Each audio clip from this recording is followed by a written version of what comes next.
আসসালামু আলাইকুম, কেমন আছেন সবাই?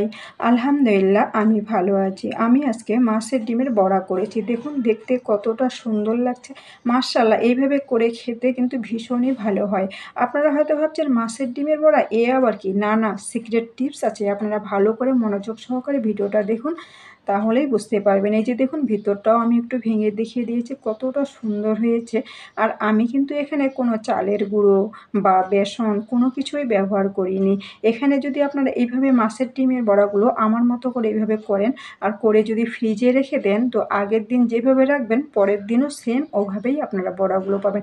কোনো শক্ত হবে না, একদম নরম সফট থেকে যাবে বড়াগুলো, আর খেতেও ভীষণ ভালো লাগবে।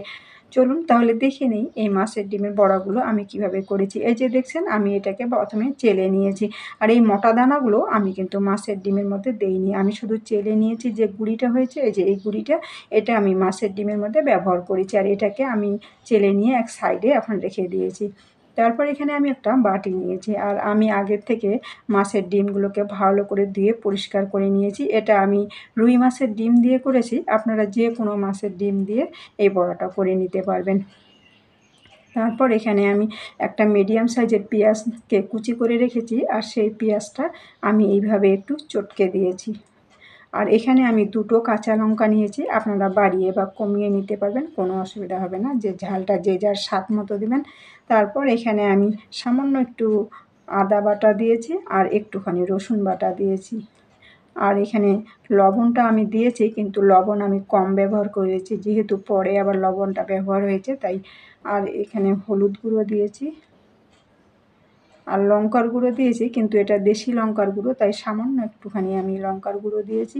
দিয়ে এইগুলোকে আমি এখন ভালো করে মাছের ডিমগুলোকে সঙ্গে ভালো করে মিশিয়ে নিয়েছি, চটকে মেখে নিয়েছি। এই যে দেখুন, আমি যেভাবে দেখাচ্ছি এভাবে আমি চটকে এটাকে ভালো করে মেখে নিয়েছি। তারপরে আপনারা তো দেখলেন আমি চেলে নিয়েছি। আমি মিক্সির জারের মধ্যে মুড়ি দিয়েছি, সেই মুড়িটাকে গুঁড়ো করে তারপর সেটাকে আমি চেলে নিয়ে এই যে গুঁড়িটা যে নিয়েছি, সেই গুঁড়িটা আমি এখন এখানে দিয়েছি, মুড়ির গুঁড়ো। আর এই মুড়ির গুঁড়োতে যেহেতু লবণ থাকে, তাই আমি প্রথমে লবণটা কম ব্যবহার করেছি। আর এই মুড়ির গুঁড়োটা দিয়ে ভালো করে এটাকে মেখে নিয়েছি। মেখে নেওয়া হয়ে গেছে, তারপর আমি এখানে একটা ফ্রেশ লেবু নিয়েছি। দেখুন লেবুটা দেখতে কতটা সুন্দর লাগছে, আর এই লেবুটার না ভীষণ সেন্ট হয়। আর এই লেবুটাকে কেটে নিয়ে আমি এখানে 3-4 ফোঁটা লেবুর রস দিয়েছি। আর এই লেবুর রসটা দেওয়ার জন্য মাছের ডিমের যে একটা আইসটা গন্ধ থাকে সেটাও যেমন থাকবে না, আর একটা খাওয়ার সময় ফ্লেভার হবে। তাই বলে কিন্তু বেশি লেবুর রস এখানে দেওয়া যাবে না, বেশি দিলে আবার টক ভাব চলে আসবে। তো আমি এখানে 3-4 ফোঁটার মতো দিয়েছি, দিয়ে এটাকে আবারও ভালোভাবে মেখে নিয়েছি। আমার এটা মেখে নেওয়া হয়ে গেছে। তারপর এখন গ্যাসে প্যান বসিয়ে দিয়েছি, দিয়ে আমি এখানে তেল দিয়েছি। এই তেলটা যদিও আমার আগে ভাজা করেছি এখানে, সেই তেলটার মধ্যেই আমি এই মাছের ডিমের বড়াগুলো হাত দিয়ে এইভাবে বড়ার মতো শেপ করে দিয়েছি বড়াগুলো। এইভাবে সব বড়াগুলোই আমার দিয়ে দেওয়া হয়ে গেছে, এই যে দেখুন। আর দিয়ে মাছের ডিমের বড়াগুলো দিয়ে কিন্তু সঙ্গে সঙ্গে এটাকে আমি উল্টাই নিই, এই যে প্যানের হ্যান্ডেলটা ধরে এইভাবে একটু ঝাঁকিয়ে দিয়েছি।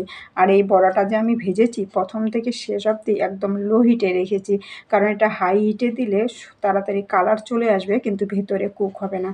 তাই আমি এটাকে লো হিটে রেখেছি যেন ভেতরটা ভালোভাবে হয়। তারপর সুন্দরভাবে উলটপালট করে একটা সুন্দর কালার করে নিয়ে এসেছি। এই যে দেখুন কত সুন্দর করে আমার এই ডিমগুলো ভেজে নেওয়া হয়ে গেছে। এগুলোকে আমি এখন তুলে নিয়েছি, এটা একদম ভিতর থেকে কুক হয়েছে।